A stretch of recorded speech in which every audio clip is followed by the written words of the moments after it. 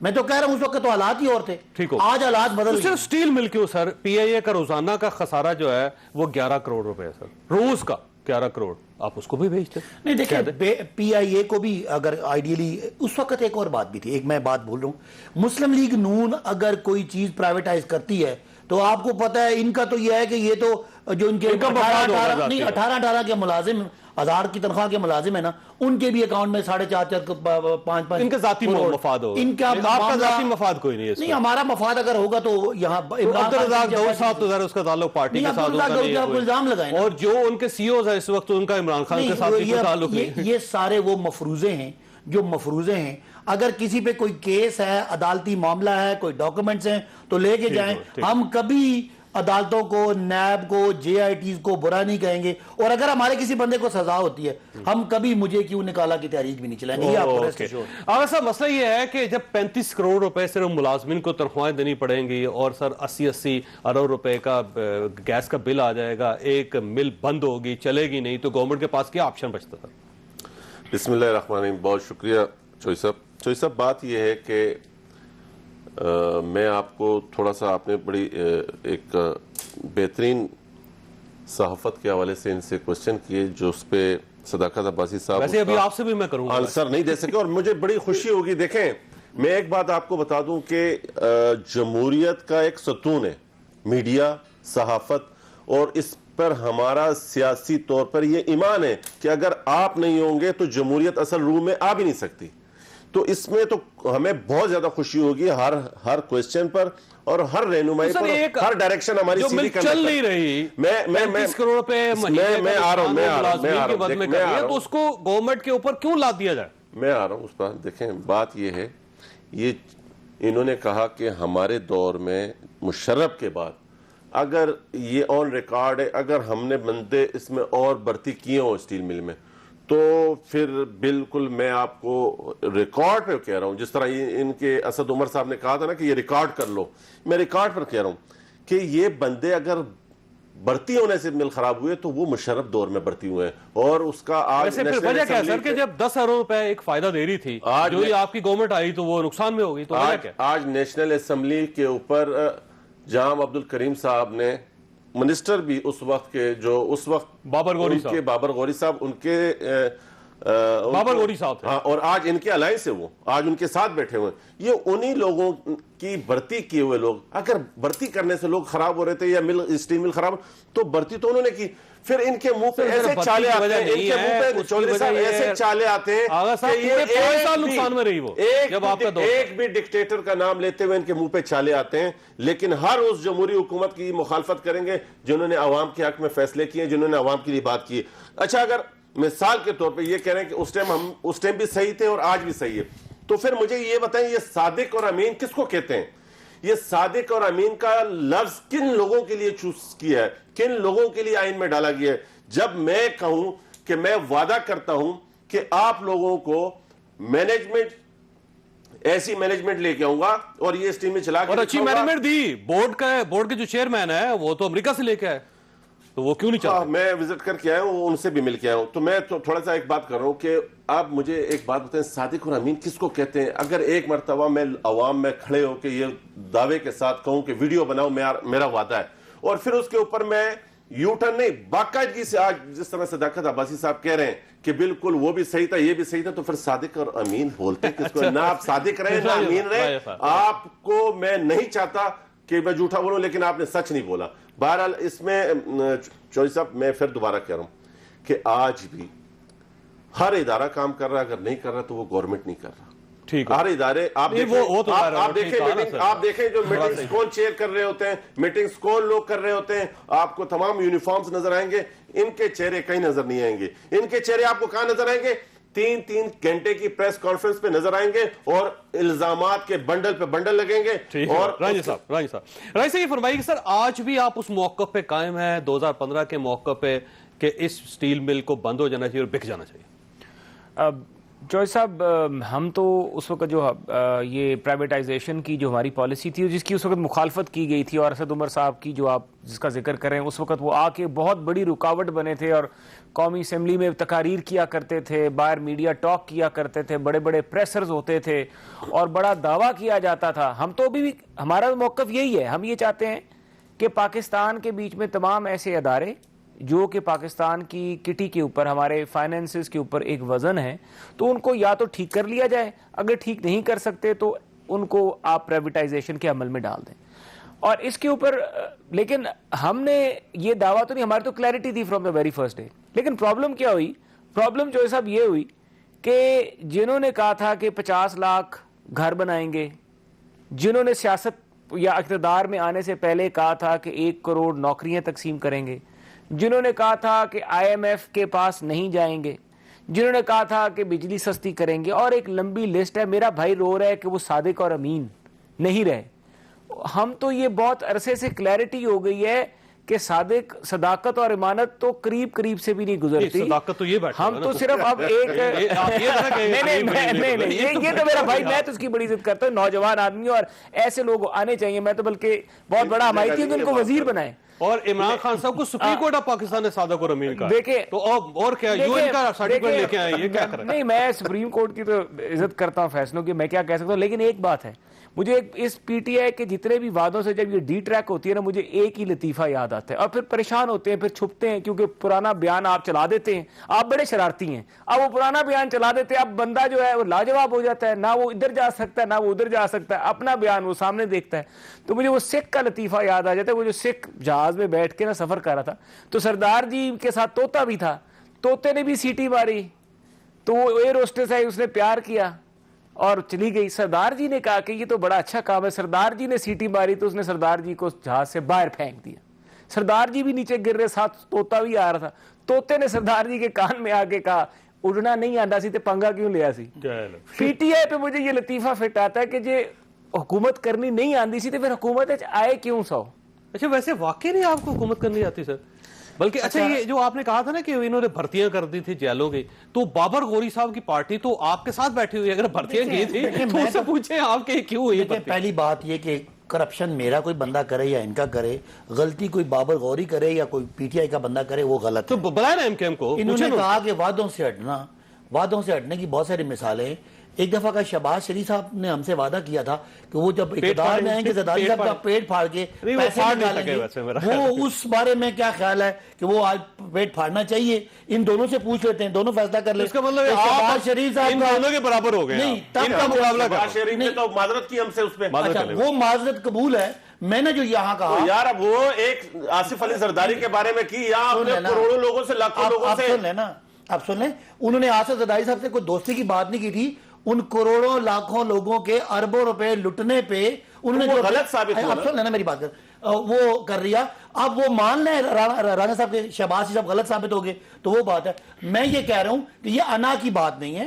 اگر قومی مفاد میں مطلب یہ ہوا آج پاکستان میں ہر وہ ادارہ سرکاری جو پروفٹ میں نہیں چل رہا آپ اس کو بیچ دیں گے، پھر یہ صرف سٹیل مل تک رہے گا. دیکھیں ہم نے PIA کا جو نقصانات تھے ان کے دور میں، آج PIA کے آپریشنل پروفٹ آنا شروع ہو گئے. ہم اداروں کو ٹھیک کرنے کے کمٹمنٹ پہ ہیں. تو سٹیل مل کو بھی ٹھیک کر لیں. دیکھیں سٹیل مل ٹھیک ہونے کے شاید قابل نہیں رہی. اس کیسے آپ کو کیسے وجوہات دیکھیں. ایک تو رزاق ملک رزاق داؤد صاحب چلا لیں گے اس کو، تو آپ کیوں نہیں چلا سکتے؟ ایک تو یہ کہ اس پہ اتنے قرضے بڑھ گئے، اس کی اتنی لائبلٹی زیادہ ہوگی. PIA پہ بھی بہت نہیں. PIA کا اس طرح کا PIA آپریشن ہے. سنیں نا ایک فرق دیکھیں سر، وہ 26 جہاز اگر ان کو ایک منٹ چپ کرائیں کے بارے میں نہیں بولا. مجھے بولنے دیں ان کو. میں کہنا یہ چاہ رہا ہوں کہ 2015 سے جو مل بند ہے، کام زیرو ہے اور 9000 لوگوں کو یہ تنخواہ دے رہے ہیں، یہ عقل کی بات ہے. جبکہ PIA بند نہیں ہے، PIA چل رہا ہے. PIA ریلوے بھی چل رہی ہے. آپریشنل ہے نا. دیکھیں اس کو چلا لیں. مسلم لیگ نون کے دور میں نے سنا ہے کہ اس طرح پتہ مل کیسے بند کیا, اس کا لوہا گرم ابھی چل رہا تھا, انہوں نے گیس کے کنیکشن کاٹ دیے, وہ لوہا بھی اس میں پھنسا ہوا ہے. تو وہ اپنا جواب دیں. میں کہتا ہوں کہ اگر اس پی ٹی آئی کو اپنا بیان واپس بھی لینا پڑتا ہے اور قوم کے 50 لاکھ یا کروڑ روپے بچتا ہے تو وہ پی ٹی آئی کی انا سے اوپر ہے. اس کا مطلب یہ ہوا کہ 2 سال بعد آپ اس نتیجے پہ پہنچے جس پہ پاکستان مسلم لیگ نون 5 سال پہلے یعنی 7 سال پہلے پہنچے. پہلی بات معافی کس بات کی مانگیں, اور لٹا آپ نے پہلے پہنچ گئے, بندے آپ نے بھرتی کیے, سیاسی سفارشیں پکڑ لینا, سیاسی ساتھ بیٹھے, ذرا مجھے اپنی باری میں بولے, سیاسی سفارشی آپ نے رکھے, آپ نے کروڑوں اربوں کا نقصان آپ نے ایڈ کیا اور معافی ہم اور ان سفارشی بھرتیوں کے ساتھ آپ کھڑے ہو کر آپ نے کہا کہ ہم آپ کو بے روزگار نہیں. انہوں نے اچھا یہ بات جو کی تھی اسد عمر, وہ بیان بھی سن لیں. اسد عمر نے ان کے تنخواہوں کی بات کی. آج کی حکومت سن لیں, نہیں آپ درمیان میں ایک منٹ, آج کی حکومت 23 لاکھ روپے فی ملازم دے کے 3 سال کا ان کو ایڈوانس پیمنٹ دے کے فارغ کریے. ہم ان کے ساتھ آج بھی کھڑے. میں نے بریک لینی ہے. ویسے بھائی صاحب دیکھیں, ذاتی رائے میری یہ ہے کہ جو ادارہ بھی نہیں چل رہا اس کو بیچنا چاہیے حکومت کو, لیکن اس کے لیے پھر آپ بڑے دل سے آپ اعلان کریں, پھر اس کو فرنٹ فٹ پہ کھیلیں, جس کو کہتے ہیں نا کہ لیڈ. ہم اس بات پہ کنوینس ہیں یہ پیچھے ادارے جو چل سکتے ہیں ان کو چلایا جائے, لیکن جو انہوں نے اتنے ڈبو دیے ہیں ان میں ان کے اپنے پوسٹل سروس نہیں چل رہی. یہاں سرکاری خط جو ہوتا ہے سر, سرکاری خط بھی ٹی سی ایس سے جاتے ہیں سر, ہسپتال بھی نہیں چل رہے, آپ سارے لوگ جو ہے پرائیویٹ ہسپتالوں میں علاج کرواتے ہیں, اسکول نہیں چل رہے. اس میں سے ایک پوری قومی اسمبلی ہے سینٹ میں سے ایک بندہ مجھے بتا دے جس کے بچے سرکاری اسکولوں میں پڑھتے ہیں. اس کا مجھے جواب بریک ہے کہ جو پبلک سروس میرٹ سروسز ہوتی ہیں ایجوکیشن اور ہیلتھ وہ کبھی پرائیویٹ نہیں کی جاتی. نمبر 1 جو ادارے پرائیویٹ ہیں, جس طرح آپ کہہ رہے ہیں, مراد سعید کے آنے کے بعد پوسٹل سروس کے ریونیو میں بہت بڑی تبدیلی آئی ہے. آپ ذرا ریکارڈ منگوا کے چیک کر لیں کہ اس سال میں اور پچھلے سال میں کتنا فرق ہے. تو اس طرح سب کچھ بند نہیں کر سکتے. اس کا مطلب یہ ہے کہ اگر مراد سعید صاحب نے اچھا کام کیا ہے تو سٹیل مل بھی ان کے حوالے کر دیں. چھوٹی سی بریک کے بعد سٹیل مل تو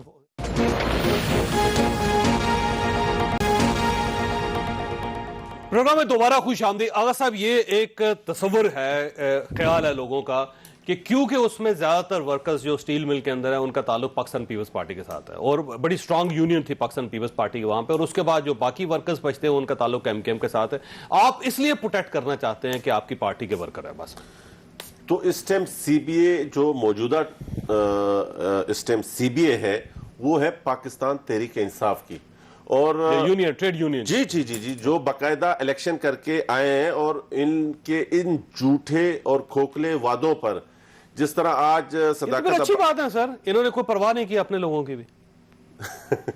نہیں تو پھر بات یہ ہے کہ کل کو پھر پورے پاکستان کے سامنے یہ کہیں گے کہ ہم نے پورے پاکستان کی پرواہ نہیں کی. تو ایسا تو نہیں, ہم نے ملک ایسے لوگوں کے ہاتھ میں پھر نہیں چھوڑنا. حل کیا ہے اگر یہ اتنے نالائق ہیں کہ آخری میں انہوں نے یہ کہنا ہے کہ ہماری پی ٹی آئی کی انا جو ہے ملک کے مفاد تو اس لیے ہم نے یہ ملک ہی بیچ دیا, تو بابا ہمارے ہاتھ ان کے ساتھ پھر گریوانوں میں. آپ کا خیال ہے بکنی نہیں چاہیے اسٹیل؟ بالکل نہیں بکنی چاہیے. جس طریقے سے وہ چل ہی نہیں رہی تو پھر کیا کریں؟ کیوں نہیں چل رہی, پہلے کیسے چل رہی تھی؟ دیکھیں یہ میں آپ کو ایک بات بتاؤں, ہمیشہ جب بھی جمہوری دور سے ہٹ کے اس کے اوپر دور آئے نا, میں آپ کو جاوید صاحب ایک میری خاطر آپ ایک مہربانی کیجیے گا, تھوڑی سی اسٹیل مل کی ہسٹری دیکھیے گا. بڑے ایزیلی یہ بولتے تھے کہ پاکستان پیپلز پارٹی نے یہاں پر لوگوں کو بھرتی زیادہ کر دیا. آپ کو یہ میری ریکویسٹ ہے کہ ایک مرتبہ اس کی ہسٹری دیکھیے گا. جب اس پہ ایسے ان لوگوں نے چیئرمین مسلط کیے ہیں جو سر, ویسے ہسٹری جو مختصر ہسٹری تو یہ ہے کہ یہ پروفٹ میں چل رہی تھی. پاکستان پیپلز پارٹی کی گورنمنٹ آئی, 5 سال جو ہے 2 جمہوری ادوار میں نون لیگ کی گورنمنٹ آئی تو یہ بند ہوگی. یہ ایک حقیقت ہے. اور دوسرا سر اس کا ایک اور آپشن بھی ہے نا سر, تو سندھ گورنمنٹ اون کر لے سر, اس کو آپ لے لیں. یہ اس چیز کو آپ کہیں آفر کریں, نہیں تو یہ وفاقی گورنمنٹ کو آفر کر دیں آپ. سر وفاق کو ہم پاکستان کے لیے آفر کرتے کہ جب یہ بیچ رہے ہیں قدم بڑھاؤ عمران خان, ہم کہہ رہے ہیں قدم بڑھاؤ عمران خان, ہم تمہارے ساتھ ہیں. یہ اس ملک کے لیے آپ اسٹیل مل کے لیے بات کر رہے ہیں, ہم ہر ایک پاکستانی کے لیے ان کا ساتھ دینے کے لیے. سر بڑا آپشن ہے, یہ بڑا آپشن ہے. جب یہ بیچ رہے ہیں تو آپ بڈ میں شامل ہو جائیں. آپ یہ کہیں کہ سندھ گورنمنٹ شامل ہو جائے. سر بات یہ ہے کہ ہم خریدتے اور چلائیں. ہم دیکھیں بات یہ ہے کہ ایسے کیسے بیچتے ہیں, کوئی کسی کے ماما جی کا راج تو نہیں ہے نا, ریاست ہے, ملک ہے. مطلب یہ تھوڑی ہے کہ اگر میں آج ایک گورنمنٹ میں آ گیا ہوں کسی بھی طریقے سے جس پہ مجھے اتنا, لیکن اس کا مقصد یہ نہیں کہ آپ اپنا راج چلائیں. پارلیمنٹ موجود ہے, ادارے موجود ہیں, آپ آئیں. ہم کہتے ہیں کہ یہی بات جو آپ فیصلہ کر رہے ہیں, کیا آپ کا جاتا ہے آپ لے کے آئے نا ہاؤس میں کہ ہاؤس اس پہ ڈیبیٹ کر لیتے, ہاؤس اس پہ بات کر لے. اگر ہم سارے نمائندے عوامی نمائندے ہیں, جو کہ ہم آپ کو نہیں مانتے اس کے باوجود, لیکن اگر ہم اس ہاؤس میں ڈیبیٹ کر لیتے ہیں اور اس دودھ کا دودھ پانی کا پانی ہو جائے گا. سر اب دیکھیں ای سی سی نے اپروو کر دیا, کیبنٹ نے اپروول کر دی, اب آخری ٹھپا لگ چکا ہے اس پہ, تو اب تو کچھ بھی نہیں ہو سکتا, پارلیمنٹ تو بائی پاس ہو گئی نا سر اس میں. راجی صاحب اب یہ فرمائیے گا کہ حل کیا ہے, اور کیا یہ گورنمنٹ کے پاس کیپیسٹی نہیں ہے اس کو چلانے کی, یا پھر ایک اچھا فیصلہ کر رہے ہیں؟ دیکھیں میں دو چیزیں ہیں. دیکھیں آپ نے وفاق کی اکائیاں صوبے ہیں, ایک صوبہ اعتراض کر رہے ہیں. آئین جو ہے نا پاکستان کا, وہ ہمارا سب سے میں سمجھتا ہوں بیسک ڈاکیومنٹ ہے, اس کے بیچ میں اس مسئلے کا حل موجود ہے.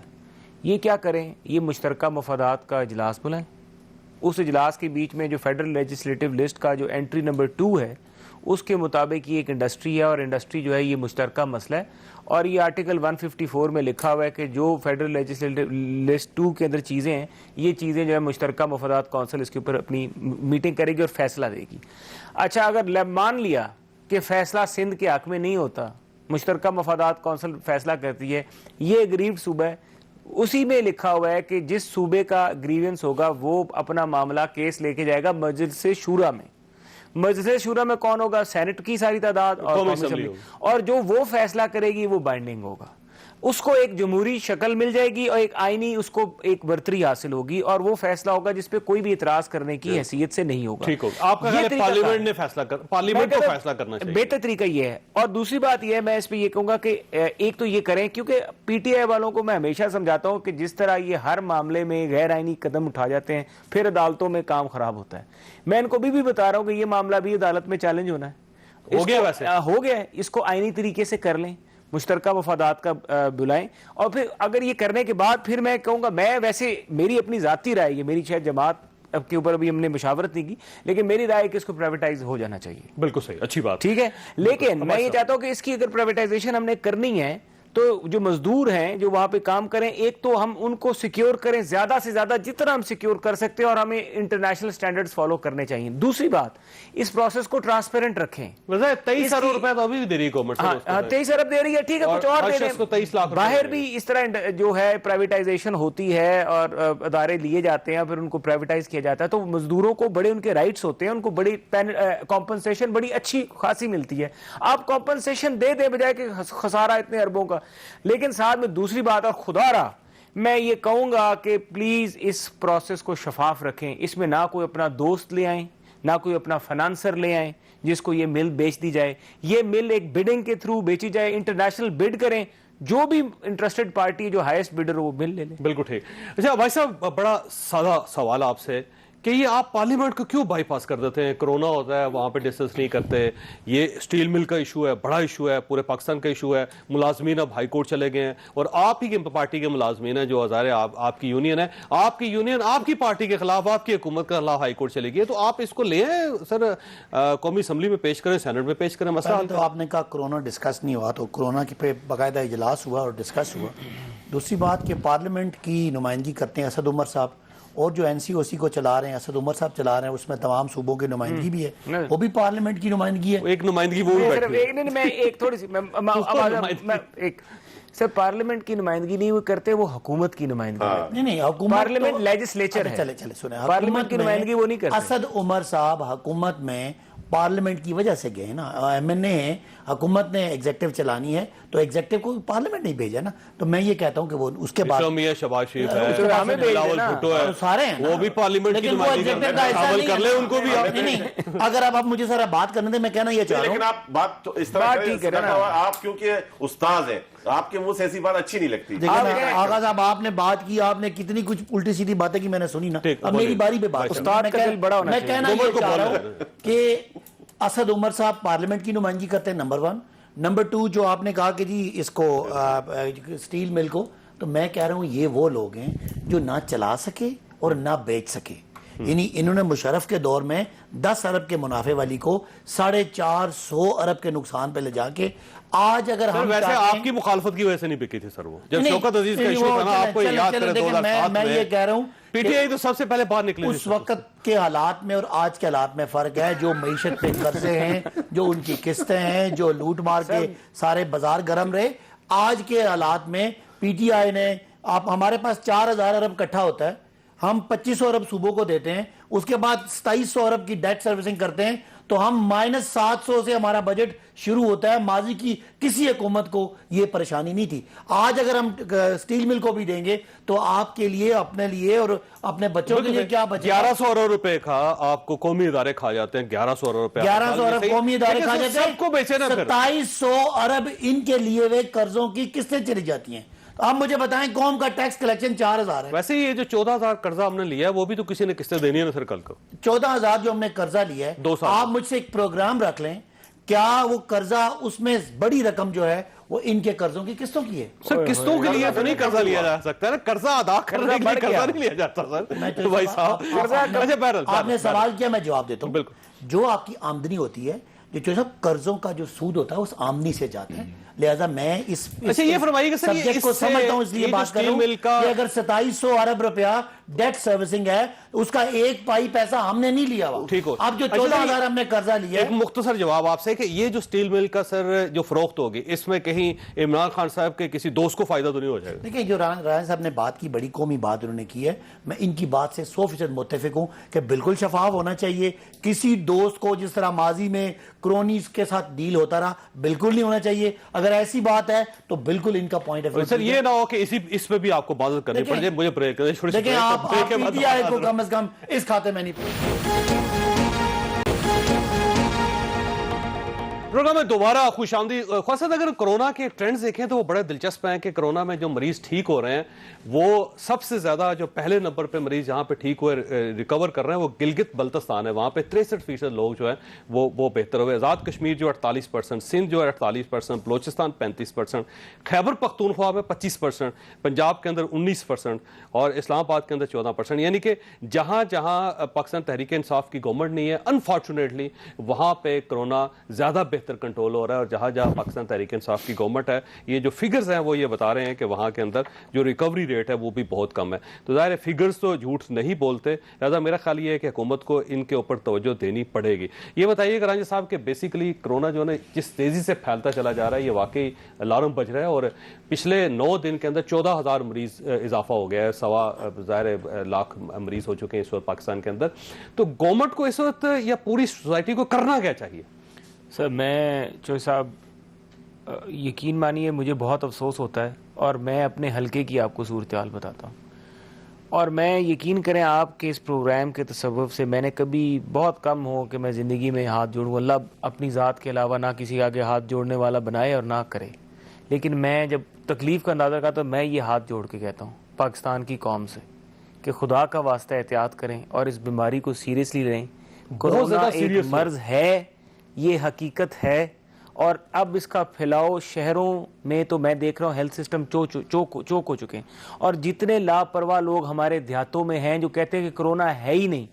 اللہ معافی دے, مجھے اپنے دادا پردادا سے کچھ لوگ جو زندہ ہیں جب طاعون پھیلا تھا تو وہ قصے بتاتے تھے کہ ایک جنازہ آ رہا ہوتا تھا اور لوگ قبرستان میں بیٹھ جاتے تھے کہ دوسرا بھی آ رہا ہے تو بجائے واپس جائیں ادھر ہی بیٹھ کے دوسرے کا بھی جنازہ پڑھ لیں گے. میں صرف یہی ان لوگوں سے کہہ رہا ہوں کہ خدا کا واسطہ احتیاط کریں. WHO نے کل الارم بجا دیا پرسوں. انہوں نے کہا کہ پاکستان جو ہے نا انتہائی خطرناک پوزیشن میں جا رہا ہے. یہ دنیا کے 10 خطرناک ترین ملکوں میں شامل ہو گیا کرونا کے ریفرنس سے, اور یہ جو ایشیا پیسفک ریجن ہے اس کے اندر 4تھا بدترین ملک اس میں شامل ہو گیا کرونا کے ریفرنس سے میں بات کر رہا ہوں. لیکن آج جو گورنمنٹ کا ریئیکشن تھا وہ بڑا دلچسپ. ظفر مرزا صاحب نے کہا جی کہ WHO وارننگ دیتا ہے لیکن اس پہ عمل کرنا ضروری نہیں ہے. تو اگر ہم WHO کو بھی اس وقت نہیں مانیں گے تو پھر ہم مانیں گے کس کو؟ دیکھیں اب یہ کہانی وہ ہے کہ میں نہ مانوں, پوری دنیا جو ہے وہ کرونا کے بارے میں کس طرح سے ہمیں خبردار کر رہی تھی, اور ہم نے یہاں پر بازاروں میں کیا کر دیا, ہم نے کرونا سے پابندی اٹھا لی. یقین مانے کہ لگتا یہ تھا کہ اگر عید کے کپڑے نہ خریدے تو پتہ نہیں آسمان گر جائے گا, لیکن جو جہان بازاروں میں ہوا, مارکیٹس میں ہوا. اور مجھے افسوس ہے, یقین مانے مجھے افسوس ہے کہ آپ ہمارے عدالتیں مطلب ہمیں بھی وہ فیصلے بندوں کی جو جان کا تحفظ ہے، یہ بھی پاکستان کا آئین تحفظ دیتا ہے کہ آپ کی جان کی حفاظت بھی آپ کا بنیادی حق ہے. ہم اپنے لوگوں کو ان کا یہ بنیادی حق اس سے محروم کر رہے ہیں کہ جائیں آپ بازار کھلے ہیں، جائیں آپ دکانیں کھلی ہیں، جائیں آپ سڑکوں میں جائیں، جو کچھ مرضی آپ کرنا ہے کریں، اور ہم جو ہے مطلب اس کے اوپر کوئی پابندی نہیں لگا سکے.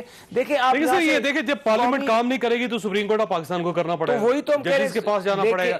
اب ججز جو ہوتے ہیں وہ ظاہر ہے وہ ایک جگہ پہ کنفائنڈ ہوتے ہیں اور وہ آپ ہی جا کے ان کو بتاتے ہیں. میں آپ کو بتاؤں چودھری صاحب، میں نے تو اخبار میں آرٹیکلز لکھے خود میرے چھپے کہ پارلیمنٹ کو کام میں لے کر آئیں، پارلیمنٹ کو تالا نہ لگائیں. اور آج بھی میں کہتا ہوں کہ اس پورے مسئلے کا حل، چاہے وہ کرونا ہے، چاہے وہ ٹڈی دل ہے، پارلیمنٹ کا جو آئین ہے پاکستان کا، اس کے بیچ میں ایسی سکیم ہے، ایسے ادارے ہیں جو ہمارے ملک کو اس تباہی سے بچا سکتے ہیں. اچھا بھائی صاحب، صورتحال یہ ہے کہ دنیا کھل رہی ہے، 213 ملک دنیا کے اس وقت کھل رہے ہیں. انڈیا اور پاکستان 2 ایسے ملک رہ گئے ہیں جو بند ہو رہے ہیں. یہ نہ ہو کہ پوری دنیا کھل جائے اور پاکستان ہمیں بند کرنا پڑے. دیکھیں جو سے پہلے آپ نے کوئی دنیا کی رینکنگ کی بات کی، تو یہ جو آپ رینکنگ بنا رہے ہیں یہ آبادی کے حساب سے، آپ آبادی کے حساب سے یہ رینکنگ تو پاکستان کی نہیں، آپ سنیں نا، نہیں اس کی نہیں بات کر رہا. آپ کہہ رہے ہیں پاکستان جو دیکھیں نا جتنا بڑی آبادی ہوگی، لوگ مثالیں لیتے ہیں نیوزی لینڈ کی، اور نیوزی لینڈ میں تو اتنے لوگ ہیں جتنا آپ کے پنڈی میں لوگ ہیں. نیوزی لینڈ کے ملک کو پاکستان سے کمپیئر نہ کریں، اس کو لاک ڈاؤن کر کے بند کرنا آسان ہے.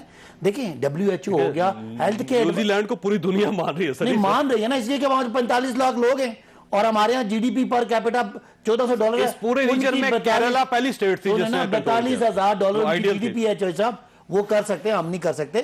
دوسری بات یہ کہ آپ کا ایک پاپولیشن کا سائز ہے، اس حساب سے انفیکشن ہے، اور اس حساب سے پاکستان میں ویسے ہم WHO کو بھی نہیں مانتے ہیں. WHO کو ہم مانتے ہیں. ذرا سن لیں بات. ایک ہیلتھ ایڈوائزرز ہوتے ہیں، ایک آپ کے اکانومی کے ایڈوائزرز ہوتے ہیں. ہیلتھ والے ضرور کہیں گے بند کریں، لیکن آپ کے پاکستان میں آپ نے اسپتال بھی چلانے ہیں، ان کو بجلی گیس بھی دینی ہے، ان کو پیٹرول بھی دینا ہے، ان کو تنخواہ بھی دینی ہے، ان کو دوائیوں کے پیسے بھی دینے ہیں. تو یہ جو لاک ڈاؤن آپ کو بڑا شوق ہے نا سب کو، یہ ہر جگہ پہ نہیں لگ سکتا. اب تو ہو ہی نہیں سکتا نا، اب تو لاک ڈاؤن کا کوئی فائدہ نہیں. میں کہہ رہا ہوں اب آپ لاک ڈاؤن کریں گے تو لوگوں کو مار دیں گے. آپ جو بات کر رہے ہیں، جو اس وقت پاکستان کے پاس جو وسائل ہیں، جو ایک اکانومی کے ایکسپرٹ اور ہیلتھ کے ایکسپرٹ کے ایک ملا جلا جو درمیانی اپروچ ہے جو پاکستان ویسے سر یہ ظفر مرزا صاحب کہہ رہے ہیں کہ WHO کو نہیں ماننا چاہیے، اور کل یاسمین راشد صاحبہ نے کہا تھا کہ پورے پاکستان کے لیے اور ہمیں WHO کی ایڈوائس کو سیریس لینا چاہیے. وہ ڈاکٹر ہیں، ان کی بات کو تو کون چیلنج کر سکتا ہے.